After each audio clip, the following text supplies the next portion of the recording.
A ver, ahí, yo les aviso. Ya miren al frente, parece bonito.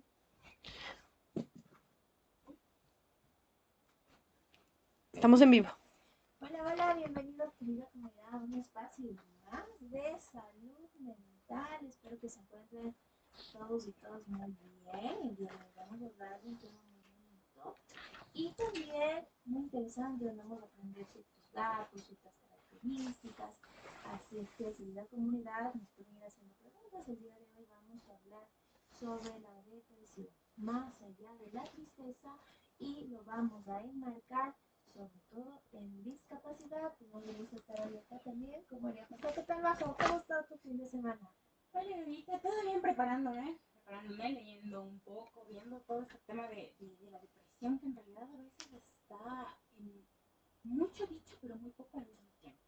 Y es interesante porque se habla de la depresión, se habla bastante de la depresión, no solo tanto de la depresión o la discapacidad, pero es un tema que se habla. Todavía, sin embargo, tenemos un montón de mitos alrededor, entonces es un tema lindo, es un tema muy bonito porque creo que hay muchas cosas por decir que todavía no se han dicho.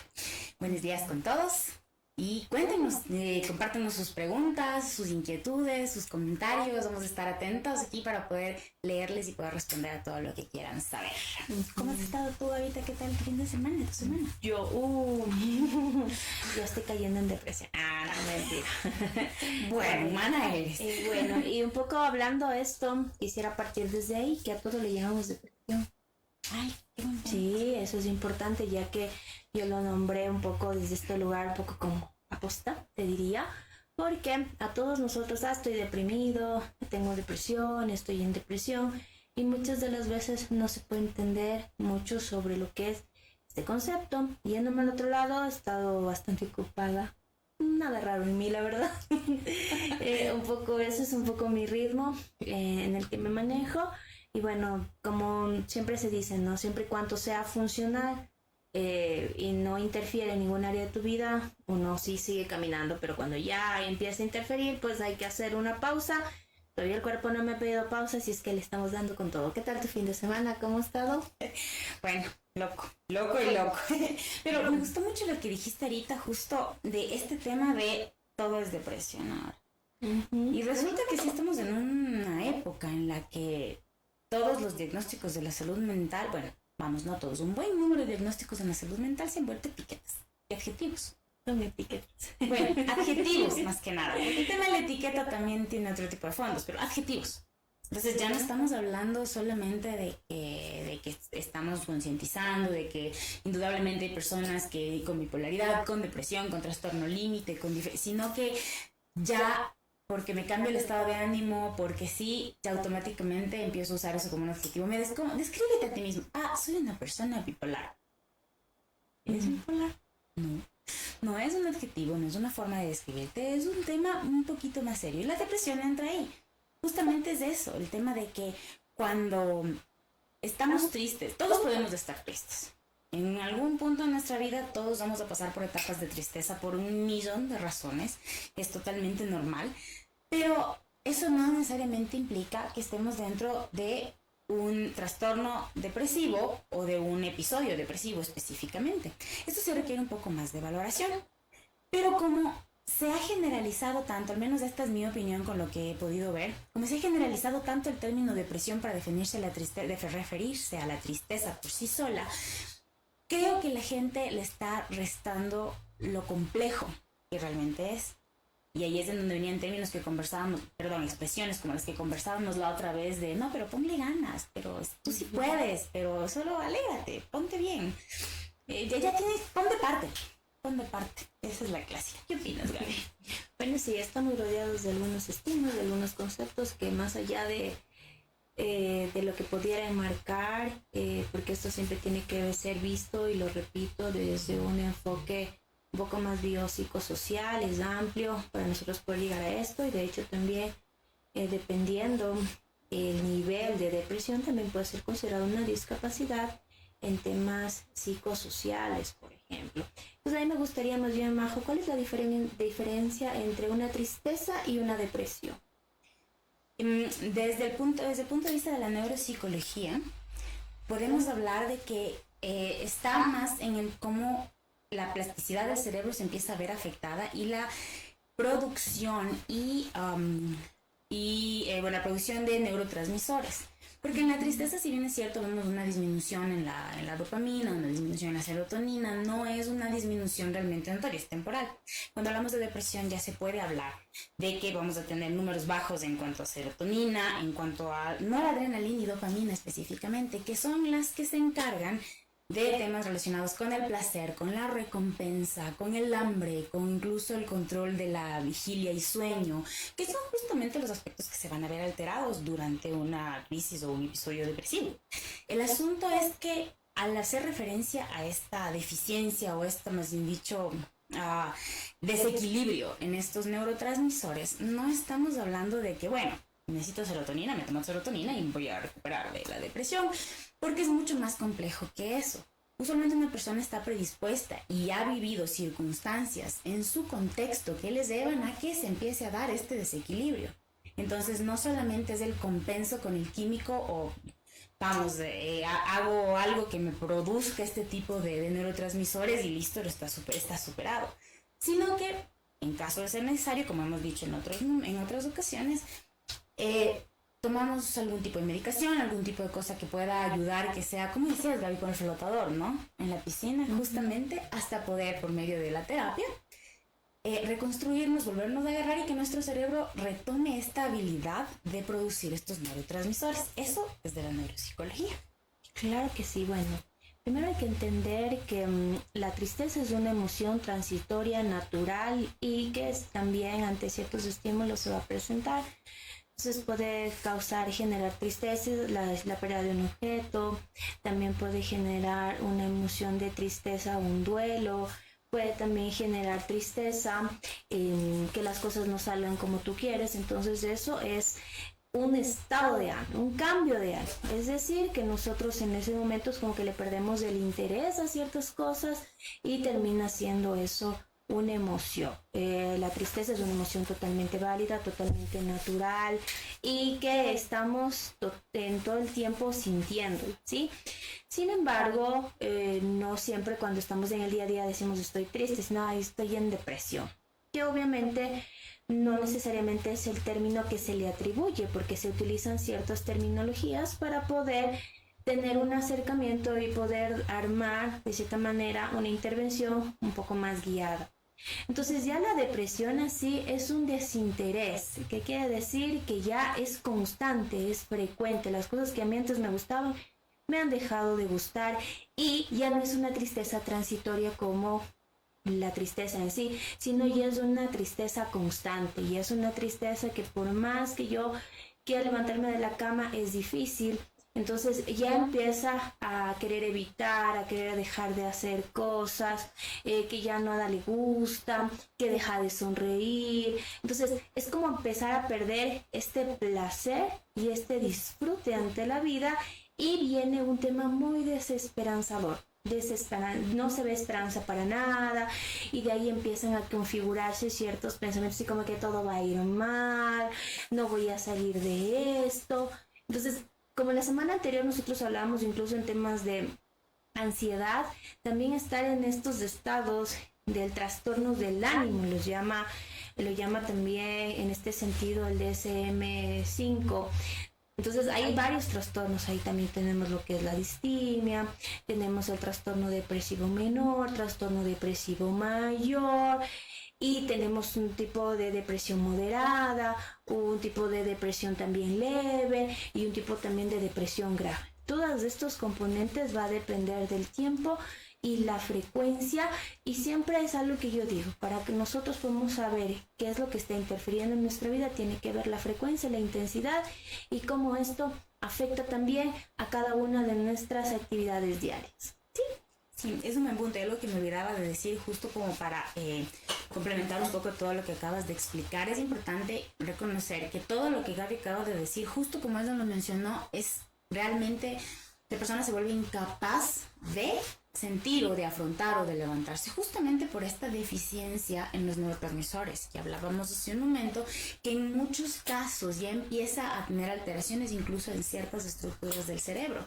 Eso quiere decir que la persona efectivamente es química y físicamente incapaz de echarle para adelante o de ponerle ganas, porque va mucho más allá de eso. Entonces es importante mencionarlo porque es un tema mucho más de fondo. ¿Qué más nos cuentas con el tema? ¿Qué opinas?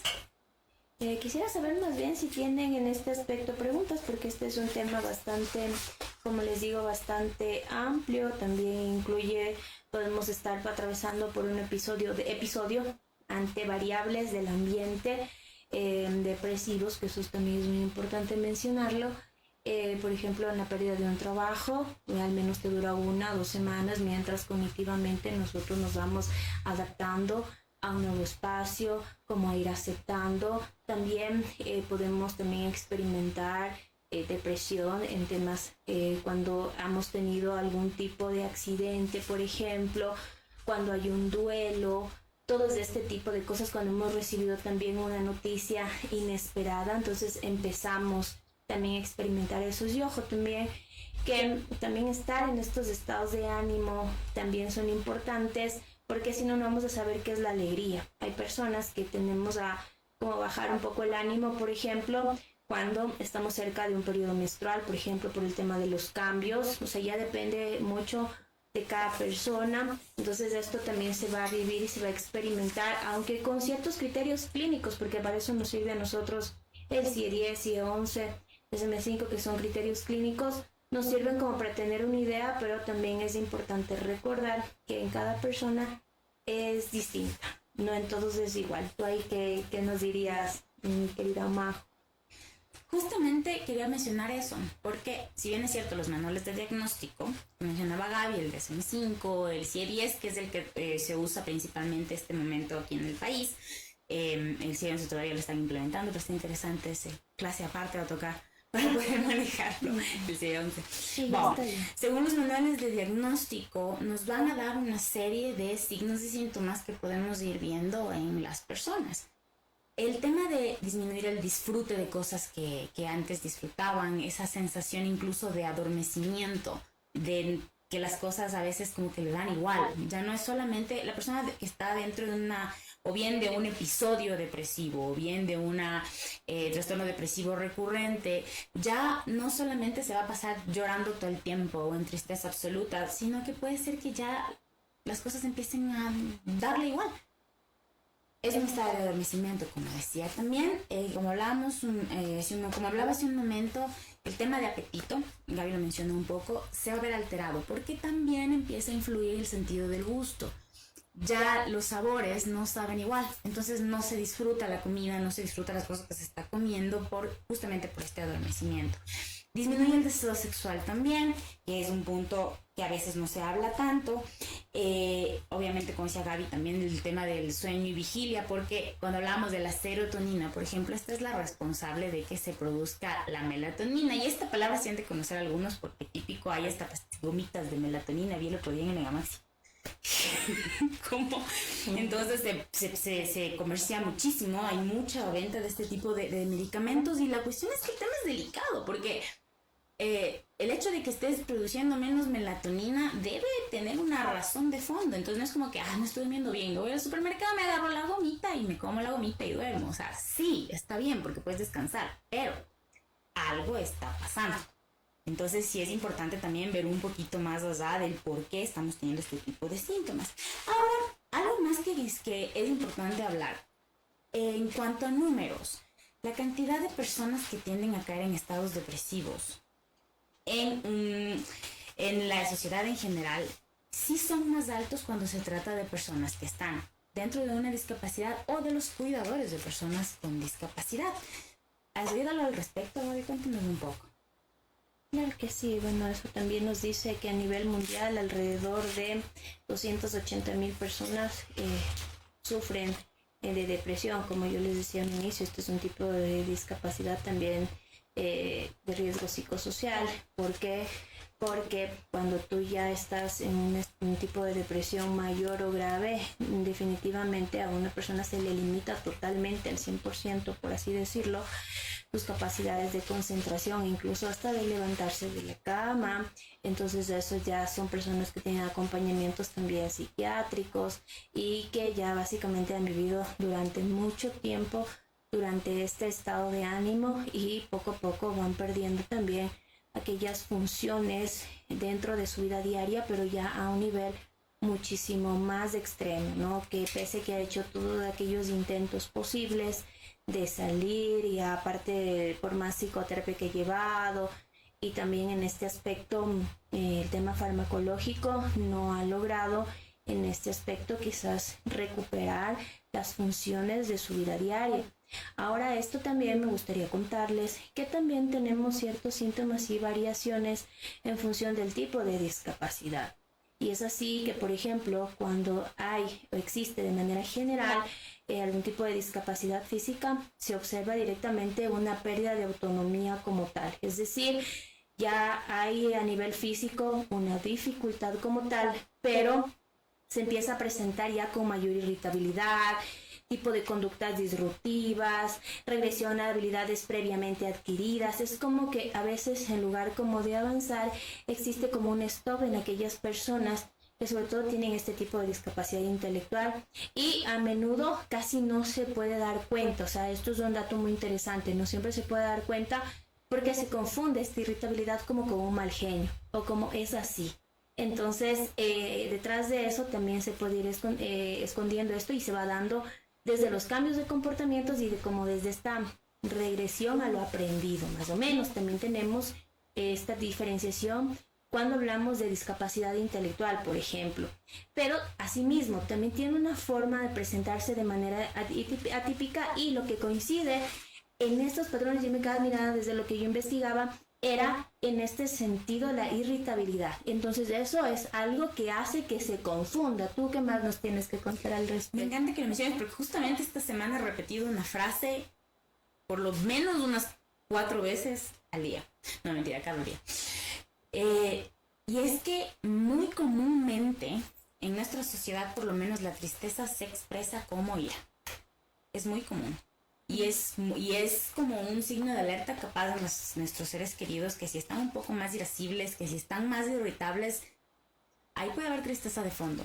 Preguntemos qué pasa, preguntemos cómo están, porque puede venir bien. Ahora, volviendo al tema de lo que estábamos, del tema con las personas con discapacidad, hay un estudio del, recuerdo que voy a recordar el nombre porque se me fue, Journal of Intellectual Disability Research, que habla de que las personas dentro de los cuidadores en sí que tienen mayor probabilidades de tener un trastorno depresivo son los que cuidan a personas con discapacidad intelectual versus a la discapacidad física. Lo cual es interesante porque uno pensaría que a la final el riesgo es alto y es alto para los dos lados, pero aparentemente no. Y se habla mucho por el tema de que a veces no hay una comunicación eficiente o por el tipo de cuidados que hay que dar. Sí genera como que un encierro, una soledad un poco más fuerte, porque a veces por el mismo afán de proteger a la persona que estamos cuidando, tendemos a evitar juntarle con otras personas y sacarle del medio en el que están, y eso hace que los dos empiecen a sentir soledad, sean el uno y el otro y estén juntos. Entonces, creo que son cosas que como profesionales de la salud muchas veces tenemos que estar particularmente atentos, porque estamos si es que se es negligente con la salud mental de la persona con discapacidad porque se le presta más atención a lo físico, que no es malo, creo que hay que también prestarle atención a cómo está el cuidador. Porque mientras el cuidador esté bien, va a poder hacerlo mejor, va a poder cuidar bien. Si empieza a decaer, si se nos empieza a enfermar, ya la situación se puede poner mucho más complicada. Entonces, creo que es algo interesante para tomar en cuenta. Sí, estoy de acuerdo con todo lo que tú has dicho, solamente como para completar el hilo de la idea anterior. Es importante en los síntomas y variaciones de la discapacidad, por favor, tanto en discapacidad física, intelectual. En estos dos tipos de discapacidad es donde aquí básicamente está el tema de la irritabilidad, que es confundida como con un enojo o como con un tema de comportamiento, ¿sí? Y sobre todo también fijarse de que una muestra o una señal que probablemente puede estar existiendo algún tema de una posible o probable depresión, también tiene que ver con como el retroceso de aquellas habilidades que aprendió. Entonces esas son dos señales muy importantes también a considerarlas, ¿no? Porque claro, cuando nosotros estamos hablando también de una discapacidad sensorial, visual o auditiva, en cambio aquí una característica que estaba revisando era este sentimiento de soledad, como de abandono, o sea, y sobre todo también aquí estaba revisando que hay mayor dificultad, sobre todo para acceso a temas de salud, y eso era lo que hablábamos aquí, que por ejemplo yo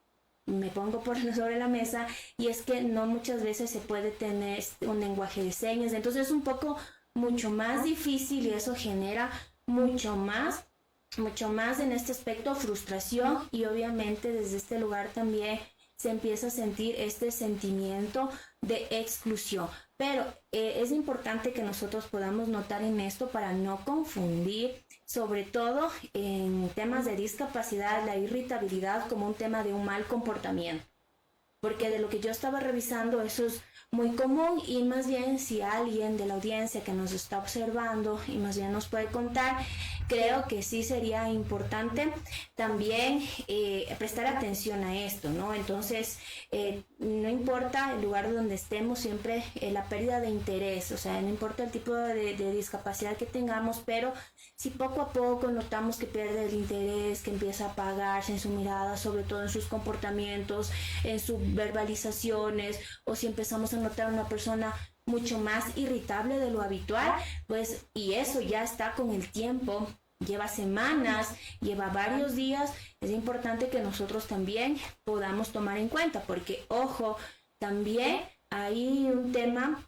La tristeza se puede decir que puede ser minutos, horas, pero por ejemplo puedo yo tener una depresión leve que me puede durar 2, 3 días si es que hay algo en particular que me generó esta pérdida de interés y de placer ante la vida, pero pasados estos 3 días obviamente nuevamente volví a conectar con aquello que me gustaba, pero todo va a tener que ver esta parte de la temporalidad, Majo, y también coincido con lo que dice Majo. Aparte de esto también es importante el cuidado del cuidador, porque si no caemos en un burnout. ¿Y qué pasa cuando nosotros caemos en un burnout, que es el síndrome del quemado? Que ante este cuidado constante y un desgaste emocional, una de las particularidades del burnout es la pérdida de empatía. Que ojo, ya es por mucha acumulación de pocas habilidades para poder regularte emocionalmente, que a tal punto llegas incluso a perder la empatía. Y eso, si es que como cuidadores, por ejemplo, como le decía Majo, no tenemos estas conductas de autocuidado, es mucho más difícil que tú puedas identificar las señales de alerta de aquella persona que tú estás cuidando, porque si ya estás en un tema de burnout, ya automáticamente podemos ir normalizando ciertas conductas e ir perdiendo un poquito la empatía también. No sé, ¿tú qué opinas en ese aspecto, mi querida Majo? No, es real, tienes toda la razón, porque si es que ya empezamos, si es que hablamos de que un cuidador entró en un trastorno depresivo o en un episodio depresivo, y peor todavía, incluido a esto, ya hablamos de un burnout por todo por toda la congestión emocional y por la tarea que implica el cuidado de una persona, obviamente que requiera muchos cuidados, ¿no? Sí, la empatía disminuye, sí, justamente este adormecimiento va a hacer que le deje de importar muchas cosas, sí hay un riesgo ahí por los dos lados, entonces sí son cosas que hay que prestarle mucha atención. Totalmente de acuerdo contigo, Gaby. ¿Tienes preguntas? Tenemos una pregunta. La pregunta es, yo cuido a una persona con discapacidad. En las noches ella, por lo general, no se queja mucho y yo no puedo dormir. Al otro día me siento muy mal, me siento inútil y aparte tengo demasiado sueño. Esto me causa mucha angustia, mucha ira y sobre todo enojo con la persona que la cuida. Estabas hablando de esto, hágale. Bueno, indudablemente, no sé si te entendí bien. ¿Durante la noche se pone inquieta o no? La persona, por lo que tiene la discapacidad debe molestarle algo, no sabemos Claro. qué discapacidad. Ok, durante la noche, sí, eso te entendí un poco al revés. Indudablemente hay un cansancio ahí. Y la culpa es el mal de la sociedad, es uno de los. Y cuando te sientes cansada, cuando te sientes abrumada, cuando te sientes que ya realmente no puedes más, tu carácter cambia, como hablábamos hace un segundo, y eso hace que sea más difícil el cuidado. Lo que yo podría sugerir en este caso, sí podría ser buena idea que te juntes con grupos de personas, de cuidadores y de personas con discapacidad. En Quito, bueno, en el país sé que hay algunos grupos, voy a pedirle a Cami para poner después en los comentarios. Hay una Fundación de Salud Mental del Ecuador y tenemos un número de teléfono que te paso después para poder ponerlo, que tienen varias personas que ayudan para darte apoyo de forma gratuita incluso en el tema de salud mental, y también está el tema de reunirte con quienes compartan tus mismas preocupaciones. Y que, bueno, obviamente en estas reuniones tú vas a poder estar con la persona que cuidas y demás, pero sí es importante para que puedas encontrar que no estás solo o sola en esta experiencia que es muy fuerte y que puede ser muy abrumadora. En realidad me da un abrazo muy grande porque es algo muy difícil cuidar de una persona con discapacidad, más aún cuando no puedes tener un descanso apropiado. Así que mi sugerencia en este caso sí sería busca ayuda y busca compañía de personas que estén pasando por cosas similares para que te puedas sentir comprendido y puedas saber que lo que estás viviendo también es normal porque eres un ser humano y tienes derecho a cansarte. Entonces, valida lo que sientes. En verdad es importante que reconozcas que tienes derecho a cansarte, que eres un ser humano, como una forma también de apreciar el trabajo grande que haces y después, con esa validación, con ese corazón ya con un poquito de amor propio, puedas volver y seguir en el ruedo, seguir cuidando de esa persona. Bueno, yo más bien ahí le añadiría que es entendible que te sientas así por dos razones. La primera, con el solo hecho de no dormir de una manera adecuada ya hace que tú te despiertes con una irritabilidad. Y la segunda, que si tú estás cerca de un estímulo que indistintamente la condición que no la conozco de la persona a la cual tú cuidas y hay demasiadas quejas que de lo que te entendía del dolor, obviamente ante esas dos variables, obviamente tú ya estás en alerta. Y el no descansar bien, eso hace que al siguiente día justamente pase esta parte que yo te decía, esta como pérdida de empatía, o sea, o esta sensibilidad por el otro, y eso hace que luego, como nosotros subimos en picos emocionales, luego de esto bajamos también a la culpa y eso nos hace entrar en un bucle emocional. Primera cosa, lo primero que sí tenemos que saber, yo desconozco cuáles sean las razones por las cuales las personas se quejan, si es que no sé, ahí tiene que ver con algún tema del dolor, porque para que tú estés bien es importante también que se pueda asistir a la persona a la que tú cuidas, que sobre todo en las noches es donde más presenta esta queja, e identificar si es por un tema de dolor, si es por algún tema de que no está cómoda, no lo sé. Eso como primer punto con las personas que tú te rodeas, y sería importante más bien que lo revisen, o esta otra persona tampoco está descansando bien, si es que hay algún tipo de medicación que requiera para que pueda conciliar el sueño, porque ahí sí ya por default también es algo que te va a beneficiar a ti. Otra cosa también importante es que con los miembros de la familia también delegar y hacer también pausas, es decir, intentar conversar con la familia y organizarnos por tiempos y por horarios, porque si tú eres la única persona que está constante al 100% descuidando, obviamente eso pone en mucha mayor vulnerabilidad a ti como salud, y también hace que como una parte humana, a lo mejor por más que tú tengas el amor del mundo y lo quieras ayudar, a lo mejor no lo puedas ayudar de la manera que quieres, y con eso vamos a ir bajando la culpa.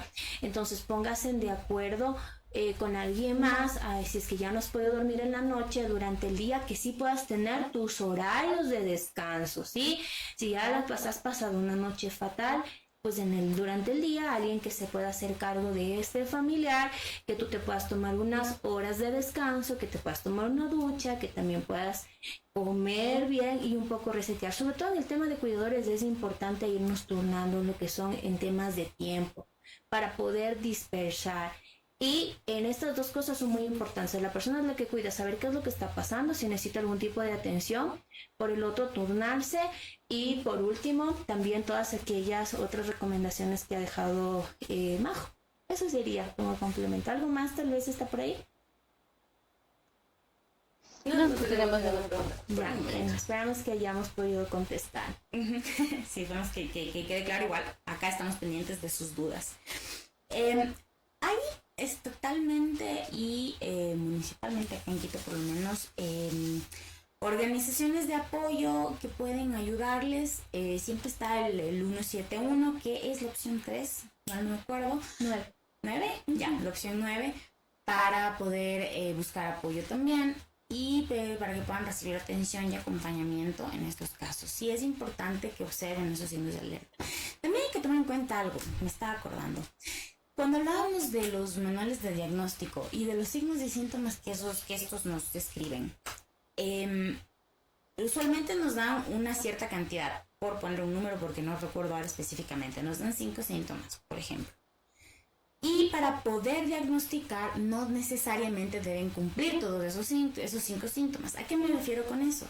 Que, por ejemplo, una persona que no tenga ideaciones suicidas, por decir algo, una persona en depresión no necesariamente va a tener ideaciones suicidas. Por ejemplo, una persona en depresión no necesariamente va a tener problemas con el sueño.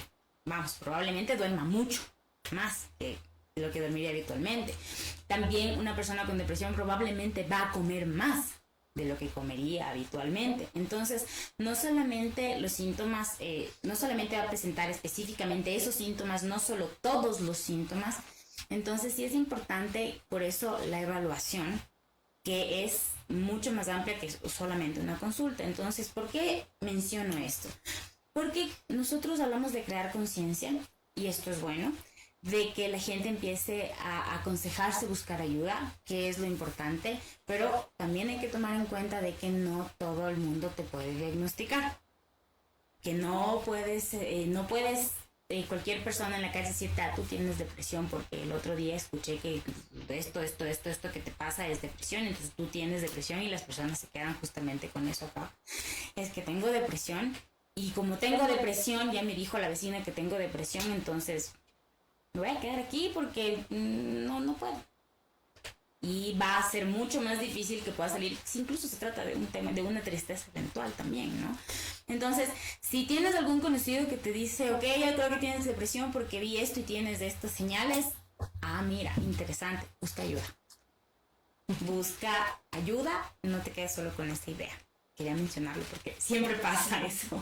Así es muy importante, pero yo también les quería contar que cuando nosotros hablamos de depresión hay una brecha de género muy alta, ¿ya? Y eso tiene que ver que las mujeres dentro de las OMS en temas estadísticos somos quienes más calzamos dentro de sintomatología y variables de depresión. Sí, entonces eso también es importante. Otro dato también, y es que según la OMS, sobre todo en adolescentes con discapacidad, obviamente dentro de este cambio evolutivo y tantas cosas que se tiene que experimentar como seres humanos, es donde prevalece mayormente también lo que es la depresión.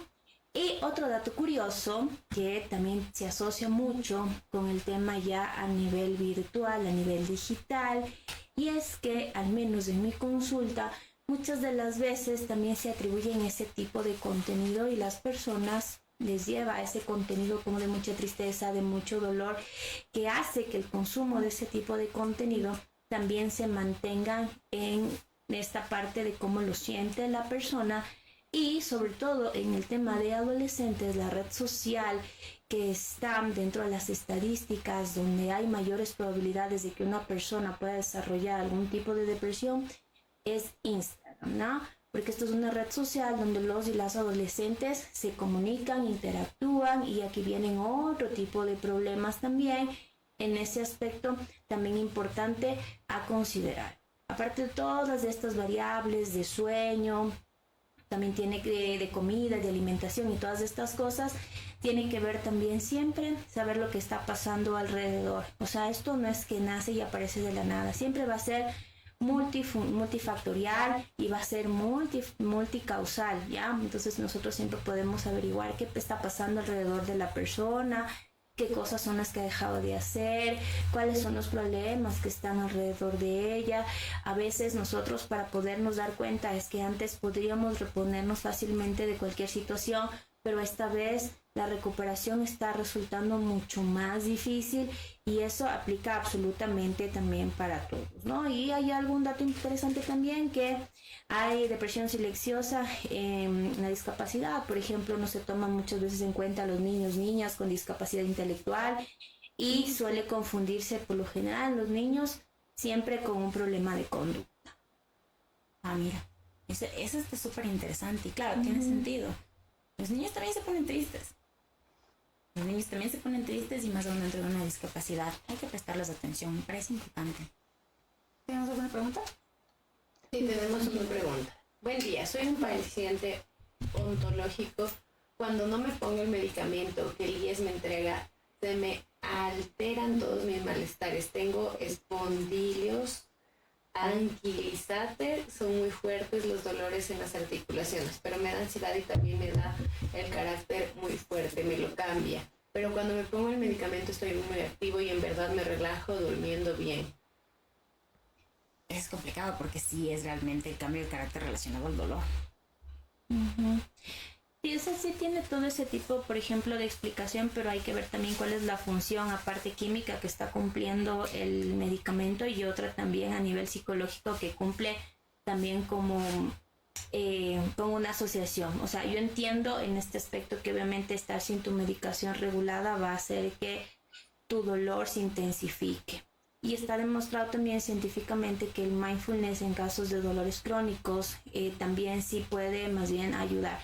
Porque entiendo que en el IES obviamente ya se van a demorar en ayudarte y que cumpla la función. Ahora, con esto quiero hacer una pausa. Yo, por ejemplo, tengo algunos pacientes que a veces ha habido un poco, a veces la asociación y como el poder también que le están dando a la pastilla. Es como que es como hasta inconsciente, como dicen, no me tomé la pastilla y automáticamente siento dolor, siento dolor, siento dolor. Entonces habría que también incluir otro tipo también de habilidades y sobre todo la función que esto se va llevando contigo. Yo sí te sugeriría buscar sobre todo habilidades de mindfulness y atención plena que también nos permitan un poco, no va a quitar al 100% el dolor, pero al menos no va a hacer que estemos fijados y pensando en que nos duele, en que no tengo la pastilla, porque en efecto no la tenemos, pero una manera también de cuidar ayuda mucho en este sentido el mindfulness, que podríamos buscarlos en internet con ejercicios cortos y quizás también averiguarle al médico tratante que cuando no tienes este tipo de medicación, cómo puede ser reemplazado por algún otro o qué otro tipo de actividades pudieras tú incluirlo para hacerlo llevadero, que mientras llega la medicación tú también puedas tener un plan de contingencia y eso es importante porque si no será un sufrimiento súper complejo y difícil también para ti. Sí, en realidad, si está dentro de tus posibilidades de que puedas buscar algún tratamiento auxiliar en el momento en el que tienes que esperar, a lo mejor por la medicación, algo que te permita acompañarte y manejar el dolor principalmente, sería ideal. Pero en todo caso, a veces sí nos da un poco de alivio tener un conocimiento de causa, a saber el por qué, y que entres en ataques de pánico, en estados ansiosos o en estados depresivos a causa del dolor, tiene total lógica, es muy normal, eso pasa, porque el dolor genera este desequilibrio en nuestro cerebro de los neurotransmisores que hablábamos justamente hace un momento. Entonces, tiene lógica lo que estás viviendo y se puede sostener. Sí puedes encontrar alternativas, como mencionaba Gaby, de pronto mindfulness es una de ellas, meditaciones guiadas o diferente tipo de alternativas que te ayuden a relajar un poco, porque también es real que muchos dolores se intensifican frente a la tensión. Entonces, por ahí es como creo que podríamos ayudarte un poco desde el ámbito de la salud mental. Sí, es complicado cuando hablamos ya de dolor físico. Sí, pero también sí hay algunas otras alternativas y bueno, reconocer que es totalmente válido buscar este plan de contingencia para poder manejar la ansiedad, la crisis de ansiedad, en esos días un poco quizás explicarlo con tu entorno para que pueda ser un poco más llevadero o hacer un plan previo para poder sobrellevar mejores. Eso les podría decir. ¿Tenemos algo más? ¿Alguna pregunta, señorito? No, tenemos saludos desde Manabí. Hola. Tenemos saludos también Gracias a las lindas personas que forman parte del gran equipo humano de FENEDIT por esta inclusión y fortalecer y enriquecernos con estos conocimientos que nos ayudan a las personas con discapacidad. Excelente día, saludos desde Zamora, la capital minera del Ecuador. Buen día desde Quinimbé, la Asociación de Personas con Discapacidad. Excelente tema, muy buenos días. Buenos días desde Bahía de Caracas. Buenos días desde Quito. Interesante tema y muy necesario. Un cordial saludo para todos aquellos que nos están observando de varios sectores de nuestro país. Desde acá les enviamos un caluroso y afectuoso saludo y un abrazo también a la distancia, y qué lindo que nos vean. Así es que les animo a proponer temas y vamos aprendiendo juntos. Sí, muchas gracias por sus comentarios y por todos sus saludos. Nos pone muy contentas saber que están pendientes, que nos están oyendo y que les gustan los temas que hemos elegido hasta ahora. Pero las propuestas son súper, súper bienvenidas. Volviendo un poco, Gaby, lo que mencionabas hace un momento, el tema de la brecha de género, me parece súper importante. Porque las mujeres, en vista de carga mental, en vista de un montón de circunstancias de alrededor, indudablemente estamos muy expuestas a caer en trastornos depresivos. Pero cuando hablando un poco del tema de depresión silenciosa, del no saber, del no decir, es interesante también tratar el tema de cómo los hombres reprimen sus emociones, consideradas negativas, especialmente la tristeza, por considerarse debilidad.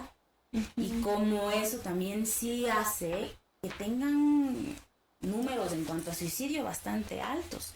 Es interesante porque al final del día, lo bueno de cierta forma es que las mujeres, nadie nos critica mucho por llorar o por demostrar nuestra tristeza, pero en el otro lado, sí, los hombres sí son criticados por demostrar su tristeza. Entonces, muchas veces se puede hablar de casos, y he tenido pacientes también que están en estados depresivos con ideaciones suicidas y cosas ya muy fuertes, pero que la familia no tiene idea en absoluto, porque ellos siguen siendo el proveedor, la persona firme que se levanta a horas, que hace las cosas correctamente y su vida sigue manteniéndose a fuerza normal. Y es a través de test o de ya una evaluación profunda que realmente llegamos a darnos cuenta que eso pasa. Entonces, creo que algo que mencionamos, como, bueno, por lo menos yo menciono como disco rayado, capítulo tras capítulo, hablen de lo que sienten. Pregunten cuando algo sienten que no está bien con la gente que los quiere. Es importante darte cuenta cuando algo es distinto y cuando la persona se encapsula más, habla menos. Probablemente hable menos porque está evitando hablar de algo. Probablemente hable menos porque si es que habla un poco más, se rompe y no quiera romperse. Hay que prestar mucha atención a nuestros seres queridos, porque la depresión silenciosa también es un algo. ¿Y existe? Preguntas. Tenemos otra pregunta. ¿Cómo puedo calmar la depresión que me ocasiona el que no me conteste una persona que me gusta mucho y no tenemos nada sentimental? Pero cuando deja de escribirme me causa ansiedad. ¿Cómo puedo controlar eso? Bueno, por aquí pero dos cosas. O sea, un poco hoy vamos al tema de la terminología. A lo mejor si nos está generando tristeza, que la persona que yo por la quien tengo un interés y quisiera que me responda, y obviamente se lo entiende como una especie como de rechazo, va a generar un poco de tristeza, ¿de acuerdo? De lo otro, al parecer esto se asocia ya con un tema ya más bien de ansiedad, y ya van a ir viendo otro tipo de cosas. ¿Cómo hacer? Primero, un poco revisar, ¿no? ¿Qué es lo que nosotros estamos en este aspecto como evitando y qué función cumple esta persona en mi vida? Ejemplo. Si es una persona que viene una semana y te conversa un montón y justamente tú hablas con esta persona cuando tú estás más sensible, cuando tú estás más vulnerable, automáticamente tú asocias algo, ¿no? De que te parece agradable, y aparte si hay un gusto físico hace que sea altamente apetitivo esta interacción con esta persona. Pero ¿qué pasa? Que luego esta persona de una te corta. Entonces eso te genera unos refuerzos intermitentes que se llaman, y luego eso empieza a generar un poco más bien el tema de ansiedad. Lo primero es tener claro cuál es la función que cumple esa persona en tu vida. Realmente la interacción que ustedes están teniendo es de esa manera la establecieron, o esta persona fue clara que a lo mejor no puede responder a ese gusto que tú tienes. Y lo otro también es un límite, porque ya se genera como una especie de dependencia. Lo otro también, identificar en qué momentos de tu vida es donde llegó esta persona, llegó un momento vulnerable, justamente cuando tú estás más sola es donde más necesitas conversar con esta persona. Y también viene un poco el tema de la aceptación, ¿no? Quizás aceptar que a lo mejor esta persona no me puede corresponder de la persona que yo quisiera. Empezamos a trabajar un poco de aceptación y también reconocer que lo que haga y cómo responde esa persona no está en mi control. Que parece algo fácil, pero que directamente nos ayuda a nosotros también a calmar. Y una técnica muy bonita es que tiene que ver con un ejercicio que se llama dialéctico. Es ejemplo, tu cabeza te puede decir, no le intereso, que eso es una tesis. Una antítesis, sí le intereso. ¿Ya? Síntesis, cuando yo me siento ansiosa, justamente esta persona tiene conductas en las cuales me hace sentir que yo no le intereso. Pero en cosas puntuales como amistad, a lo mejor yo sí le intereso como una amistad. Entonces es un poco no entrar en una polaridad respecto a cómo tú te sientes y también identificar cuánto tú estás idealizando. ¿Qué pasa mientras tú tienes esta interacción con esta persona? ¿A dónde te lleva esa interacción? A que empiezas a idealizar, te lo empiezas a imaginar como pareja, te lo empiezas a imaginar como todo lindo. Entonces viene una idealización donde a través de esto se va arriba la emoción. Pero resulta que luego la persona para corta comunicación, entonces eso te va a generar un tipo de ansiedad. Entonces lo primero quizás no idealizar, sino observar más lo que tú tienes. Y por último, si eso está comprometiendo tus pensamientos y a tus emociones, conversar con esta persona de manera clara y más bien acordar y desde ahí establecer ciertos límites dentro de la interacción que tienes con esta persona y también un límite personal, porque es importante el autocuidado. Desde mi parte, creo que justo coincido con Gaby en la parte de que sí es importante que usemos los términos bien, porque los términos también lastiman. Hacen mucho más fuerte algo que podrías llevarlo un poco mejor. Indudablemente debes sentir un dolor muy profundo. Eso es innegable. Si es que estás entrando en un episodio depresivo, muy probablemente la causa no es que esta persona no te escriba en sí. Hay muchas más causas alrededor y lo que pasa es que, el hecho de que esta persona aparezca y te escriba hace que te animes un poco. Entonces, si lo que sientes realmente dentro de los parámetros que más o menos hemos explicado sobre depresión, entonces hay que analizar porque hay algo más que te lleva allí. Ahora, sí es importante considerar que las relaciones, vamos a ponerle falta de una mejor palabra porque creo que va a ser más claro, tóxicas existen. Y hay personas que pueden ser claras y decirte, mira, esto es lo que yo espero de ti, quiero que me escuches, quiero que seamos amigos, quiero que, no sé, que sea físico, quiero... Sí, pero hay personas que no establecen esos límites claros y te dejan sin saber qué pasa. Existen las relaciones de dependencia, las dependencias afectivas. Y aquí el tema es complicado porque justamente hablamos de que en estas relaciones hay un dependiente dominante, un dependiente sumiso y también un dependiente evitativo, ¿sí? Hay diferentes roles que pueden ocuparse. Y el asunto es que muy frecuentemente el dependiente sumiso va a intentar buscar y agradar y encajar y tiene esa necesidad de sentir esa aceptación de la otra persona y va a hacer lo que tenga que hacer para recibir esa aceptación. Mientras que el dominante rechaza, jala, o sea, atrae y rechaza, al mismo tiempo generando esta inestabilidad en el sumiso que genera desesperación y mucho dolor. Porque una persona, todos como seres humanos necesitamos aceptación, la necesitamos, más aún de la persona que amamos. Pero si empieza a desarrollarse este tira y afloja, va a haber mucho daño. Entonces, sí hay que analizar qué está pasando. ¿Por qué razón tú permites esto? ¿Qué ocurrió en tu vida? Investigar un poquito más y sí hacer terapia. Porque si es que la otra persona sabe que el hecho de que tarde en responder y que sus respuestas a lo mejor sean muy planas, te hace daño y lo sigue haciendo y tú lo sigues permitiendo, algo está pasando ahí. También hay que ver que muchas veces nos ponemos ansiosos cuando la persona se demora en responder porque hay inseguridades por detrás. A lo mejor se demora en responder porque está en una reunión, porque está conduciendo, porque realmente tiene un día de esos que no puede ni levantar la cabeza y ya nos hacemos ideas de que a lo mejor está con otra, a lo mejor no quiere hablar conmigo, a lo mejor ya no me quiere... que también son ideaciones, también son rumiaciones, vamos que estoy trabada hoy. Entonces, algo pasa ahí. No es sano para ti que la ausencia de una persona te genere una tristeza tan profunda. Hay mucho que evaluar. Así es, querida comunidad. Bueno, este es un tema bastante amplio. ¿Algo más? Sí, tenemos otras preguntas. Con gusto. Buenos días. ¿Cómo tengo que asimilar la noticia de que mi hija está embarazada? Es la última de mis hijas, era mi compañera, pero sé que ella tiene ya su edad y tiene que hacer su vida. Pero yo, muy inconscientemente, no sé asimilar esta noticia, es muy triste.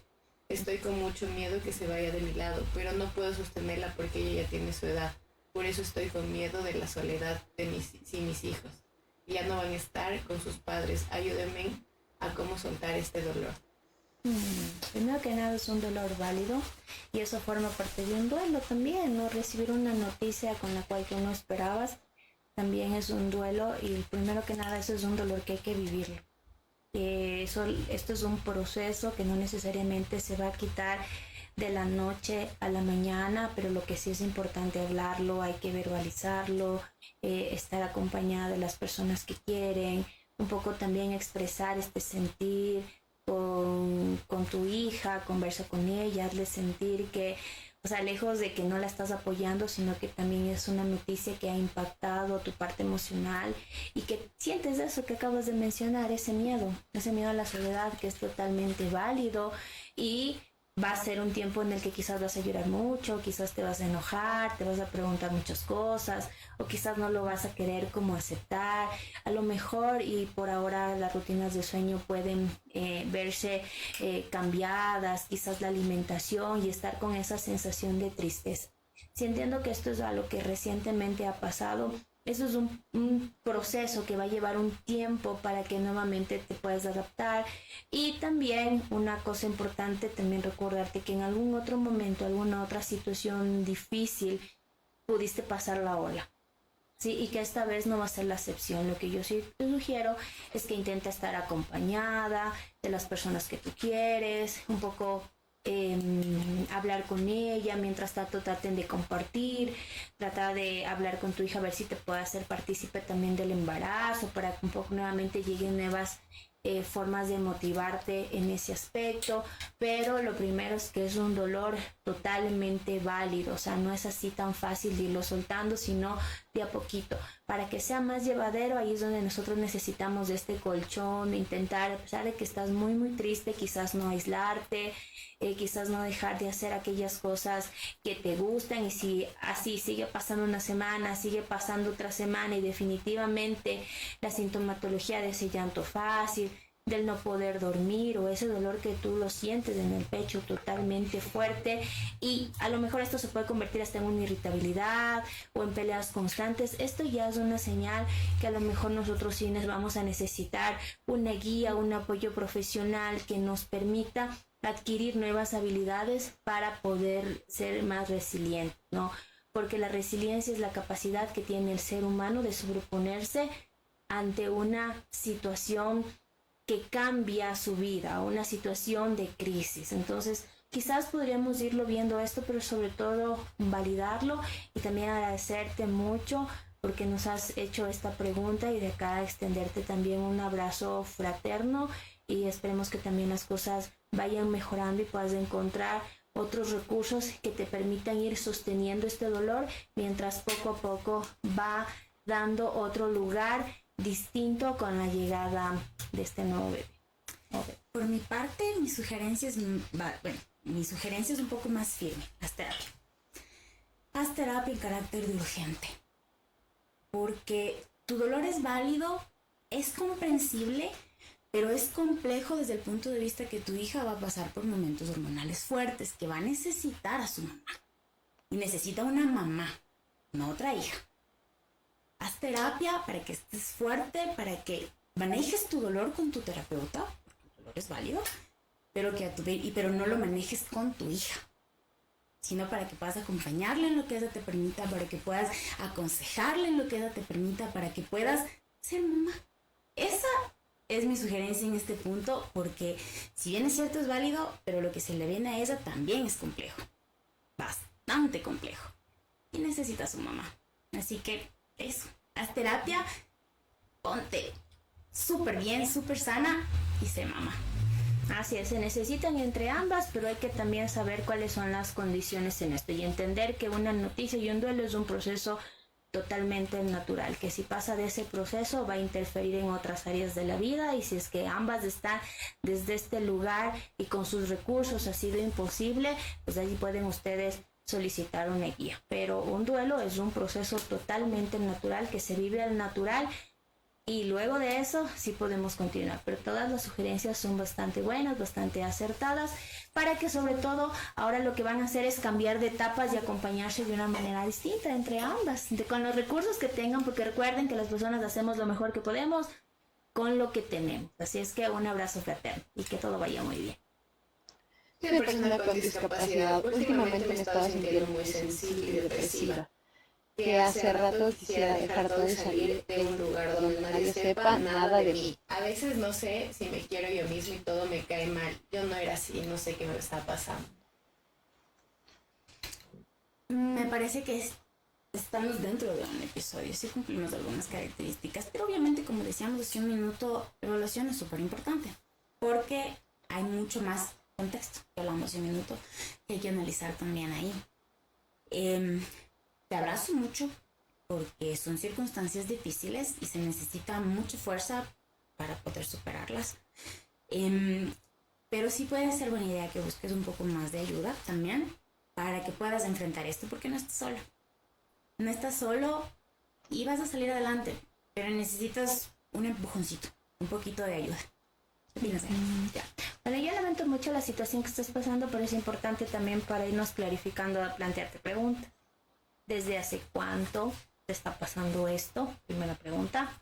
Segundo, en este aspecto, ¿qué problemas están pasando alrededor tuyo que te están haciendo sentir de esta manera? ¿Hay una ruptura amorosa? ¿Hay problemas en el trabajo? Creo que también es importante ir identificando eso, porque cuando nosotros no le encontramos como una razón a lo que nos está pasando, hace que la sintomatología todavía se sienta mucho más fuerte. De eso va a depender también un poco para que tú puedas tomar la decisión de acudir a terapia, si esto ya lleva varios meses, si se siguen sumando problemas, si a lo mejor no estás contando con una red de apoyo y eso hace que entres en este bucle emocional que te está haciendo sentir de esa manera, que es totalmente válido, tal cual como tú lo refieres en el mensaje. Obviamente quizás buscar una guía en este aspecto, y en el proceso te sabrán decir si realmente tu caso va a requerir un proceso de psicoterapia continua o a su vez vas a necesitar un tema psicoeducativo que te permita dar las herramientas, ¿no? O sea, aquí hay que considerar que esto no es una sola opción, o sea, siempre hay que analizar un poco más, hay que analizar las variables, hay que analizar el contexto y también descartar si un poco hay algún tema de salud contigo, si no hay asociado algún tema a veces de diabetes, algún tema de tiroides, si a nivel de salud este tipo de cosas no está controlados, hay que revisar si no está asociado con algún tipo hormonal, ¿no? Entonces pueden haber muchas variables. Justamente nos vuelve a escribir, dice, también me molesta la presencia de mi pareja. Yo solo necesito estar sola y hacer mis cosas a mi gusto, ya que él no me deja hacerlo. Y yo, por evitar las discusiones, he aceptado hacer lo que él me dice. Tal vez tiene que ver esto porque me siento depresiva y triste. Bueno, puede ser un factor estresante, tu pareja, ¿no? Entonces a lo mejor dentro de la dinámica no están establecidos límites claros, algo está pasando ahí, eso hace que más bien intensifiquen más bien este malestar. Lo que yo sí sugeriría desde mi lado es que quizás ustedes también lo puedan conversar también. Siempre el primer paso ante toda cosa siempre va a ser el diálogo y poner en conocimiento, y en lo posterior también ver tu red de apoyo. Sí, no sé qué situación pasas a nivel de pareja, porque eso a mí me haría pensar en un posible y una presunta situación de algún tipo de violencia psicológica, de violencia física, que todas estas cosas también hay que saberlas identificar y también conversarlo con alguien más, porque estar dentro de estas dinámicas tampoco no es tan fácil muchas de las veces salir. Entonces, primero conversarlo como pareja, O sea, ya no evitar y no callar de que estas cosas están molestando. Si pese a eso la conducta se mantiene, pues automáticamente también buscar una red, porque si tú no estás sostenida, obviamente si es un ambiente vital estresante, hace que tu sintomatología esté todo el tiempo al límite. Entonces eso es importante también revisarlo, y quizás cuando lo converses con un profesional te puede dar muchas herramientas y pautas mucho más amplias, acertadas y direccionadas a lo que estás pasando. Sí, acotar eso, que simplemente que el tema del diálogo en pareja es importante. Si es que sientes que no puedes hablar, que no puedes decirle lo que necesitas y establecer límites claros, hay que plantearse que hay una situación preocupante ahí, como mencionaba Gaby hace un minuto.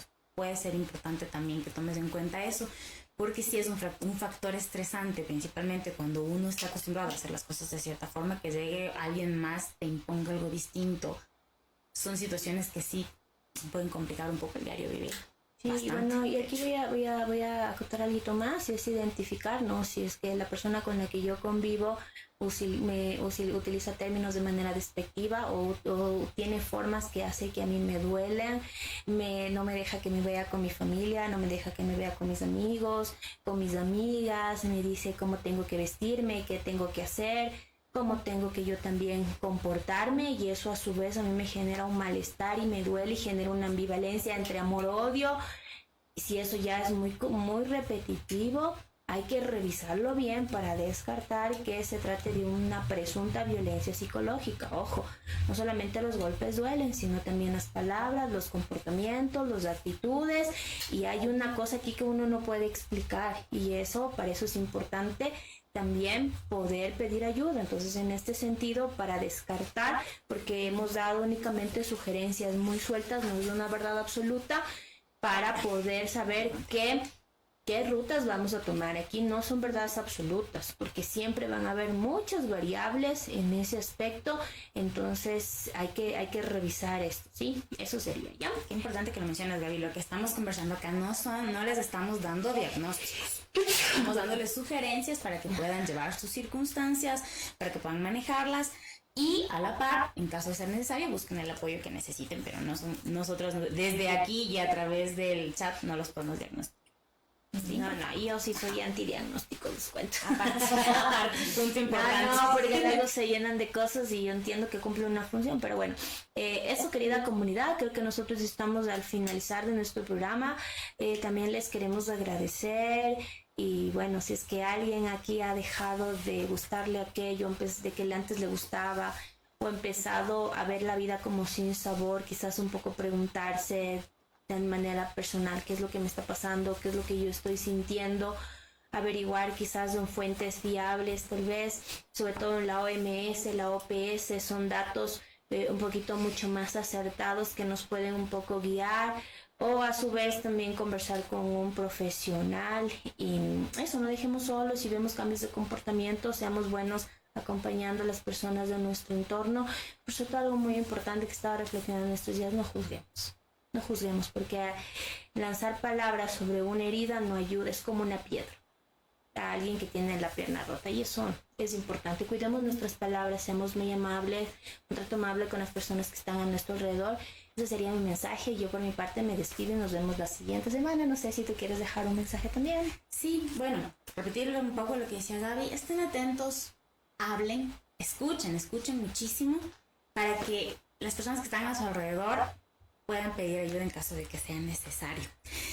También quisiera pedirles a las personas que nos están viendo y que forman parte de asociaciones o de fundaciones que a lo mejor puedan ayudar con grupos de acompañamiento a cuidadores o a personas con discapacidad que puedan estar atravesando por circunstancias en su salud mental, que estén en otras partes del país, porque nosotros podemos ayudarles mucho con lo de Quito, pero capaz con Quinindé, con Zamora, con otros lugares que nos han estado acompañando.